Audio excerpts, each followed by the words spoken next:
My brand name is Cassey Gan. It's a women's wear label.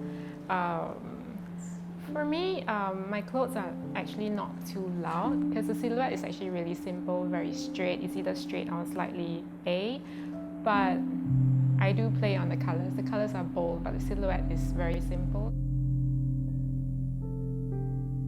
Using color is a way I channel emotions. So for me, in my collections, it's always a lot of optimism, and I do see a lot of optimism in using very happy colors. So that's why in my collection it's always a lot of colors. I like to clash bold colors together, maybe orange with blue or red with green, things like that. So things that are clashing. When I was studying in London, that sort of changed the way I design, because it started with me also having a lecturer who likes everything loose and big. So training under him, I think that was the thing that influenced me. Personally, I like to wear something that is comfortable, number one. And secondly, I always feel like if I wear something tight, I feel quite restricted and quite self-conscious.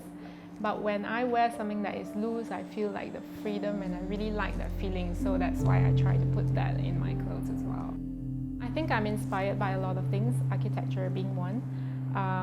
Like this collection is, my latest collection would be one that is inspired by Zaha Hadid. So I would say architecture sometimes would play a role in my design process. I've been a fan of her work.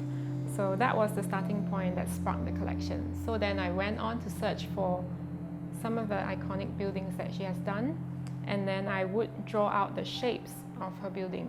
And I told myself that I wanted to have those lines in the clothes. So you see in this collection there are lots of interesting necklines with curves coming out, going down, and lots of asymmetry and lots of layerings of curves. So that was coming from her designs. And then for the prints, it's very abstract, very clean, and it's also because she is a big fan of Suprematism. And I really like the kind of cleanliness in the art. So I wanted to use that and then turn that into prints to mix it together with the very interesting curves in Zaha's work. Inherently, I am quite a print designer to begin with. So in my collections, you will always see original prints. So how I start with the prints is I would always draw or paint the prints first, and then I would photograph them and Photoshop, make changes, whatnot, and then transfer them onto fabric digitally. So that is my process of thinking about print design and transferring them onto my pieces. I also want to tell people through my work that art and creativity can be translated onto a product that is wearable. So it's not just something that, a painting can be a painting, but a painting also can be a painting and turn into something that is of more of a use as well.